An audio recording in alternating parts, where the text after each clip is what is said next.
The most conscious mug you got with all these stones and stuff, drinking alkaline water and stuff like that, be broke. Be broke. You don't got nothing. That's why you eat like you do. Why you only eat a handful of times a day? You don't got no money. That's why you hollering about you can live without, cause you ain't figured out how to get nothing.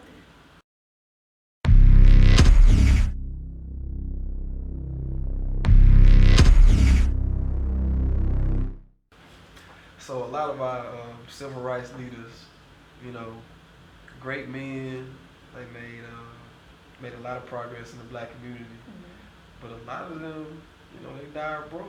Uh, Malcolm X, his family wasn't just left a large sum of money. A large portion of his money went to the mosque. Um, Dr. King's children are still fighting over his assets, because they haven't been able to manage their money correctly. Dr. Ben was put in a nursing home, had to receive donations to be taken care of. Dr. John Henry Clark, his funeral expenses had to be covered. I mean, the list goes on and on and on and on and on. I'm starting to see a pattern of our leaders dying broke. It's not a good sign. Um, has there been, with all the information and the knowledge that these great men and women have given us, has there been too much focus on Kemet, on the Kundalini energy, the hotel? I mean, has there been too much focus on Kemet and not enough on economics, finances, Yeah. learning how to? Because the thing is, I definitely say it. The thing is, when you talk about ancient Kemet, Timbuktu, the whole nine, whatever you want to call it, you want to talk about that. The thing is, they were kings and queens, right? Everybody said they were kings and queens. They had all this wealth.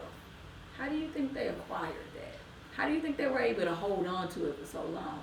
But we also have to put into perspective, while we out here calling everybody kings and queens, somebody had to have subjects, did they not? All of us aren't meant to be kings and queens, and that's fine.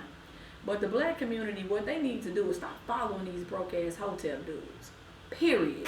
If a man ain't figured out how to save his own self and to become, man, if you still going to a job every day, you're still dependent on the same system that you fighting against. How you don't bite the hand that feeds you? That's simple. That's simple. You have yet to figure out and make yourself self-sufficient. So how do I expect you to be able to lead a race?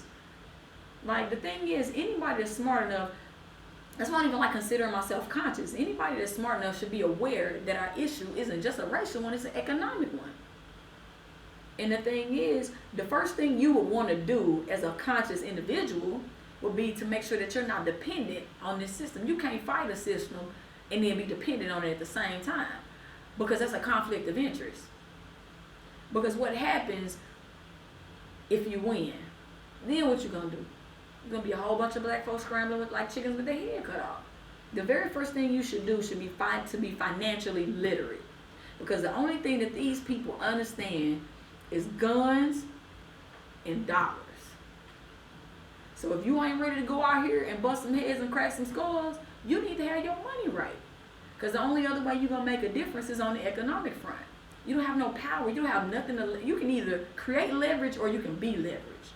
And that's the issue. We had all these leaders preaching all this stuff to what avail?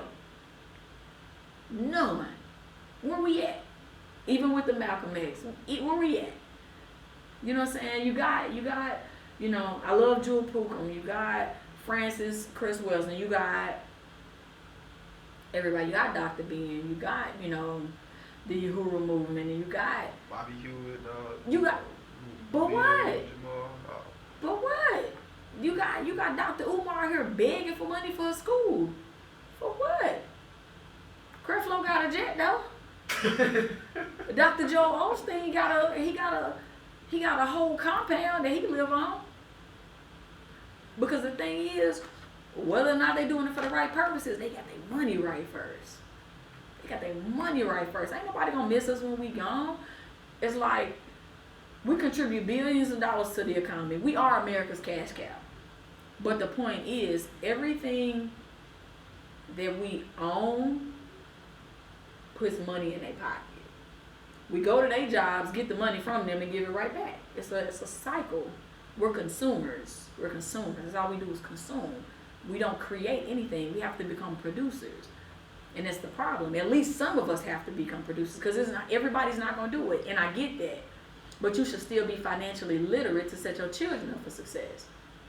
Because we already don't have nothing, and then you're going to have half of that to leave your kids. You can't really be for your people if you're not out here trying to establish a self-sustaining system for your people.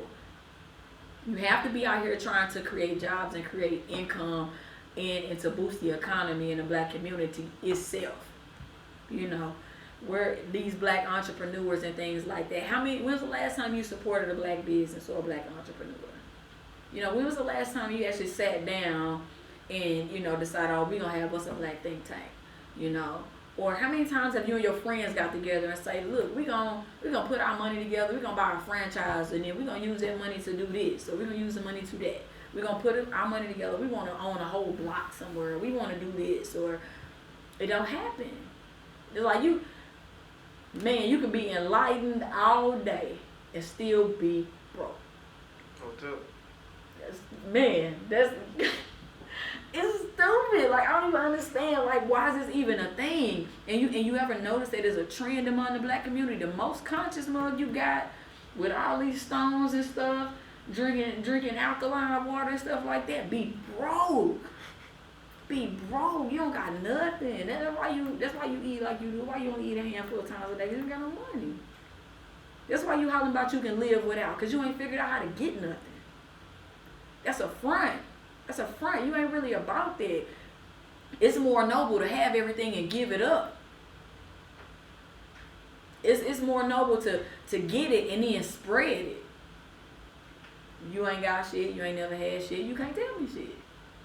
Get your shit together first.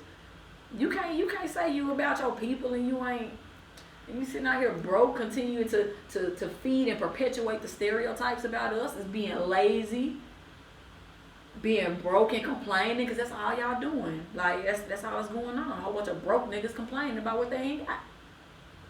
Come on, man. This is basic stuff here. This is chess, not checkers. This is definitely chess. And economics should be the number one thing. If you follow any leader and he is not trying to economically empower you, you need a new one. You need a new one. Seriously. You can educate people all day long. You still broke. I know a lot of smart broke niggas. How much leeway are they making? Knowledge is only power when you can use it. And you're not in a position to use none of the knowledge you got because you got no assets. You have nothing to manipulate. You know, and that's one thing I can say that, you know, I've read some books. You got people like Bob Proctor and stuff like that. I know it's frowned upon in the black community to read books that weren't written by black people, but guess what? Guess what I learned? Regardless, if you're going to worship these Egyptian gods or whoever, they don't want you to be broke. That's definitely what Bob Proctor said. They do not want you to be broke. How can you be the best person that you can be or fulfill your potential as an individual when you don't have the means to do so? And people need to take that knowledge and actually go do something with it. I got to have something in order to do something. You know, in order to actually impact the community as a whole, you have to have the resources to do so. You got to have the money, the economic power, the clout, something. And if you're not working on getting that something, you hustling backwards. And you are more of a detriment to the movement than anything. Because these kids going to grow up and they're going to see that. They're going to see that their leaders ain't got shit. So they intent on being black hippies that's not doing nothing but sitting around complaining about the man while they drinking alkaline water. Like, it's retarded. It's retarded. Like, what are all these orishas and stuff doing for your pockets right now? What are they doing? How many hungry black kids do you have the power to feed? How many of them do you have the power to give electricity to give a home to? How many of them can you actually afford to take in? That's what we need. That's what we need. We doing bad out here. That's what we need. We need leaders who can actually take care of things.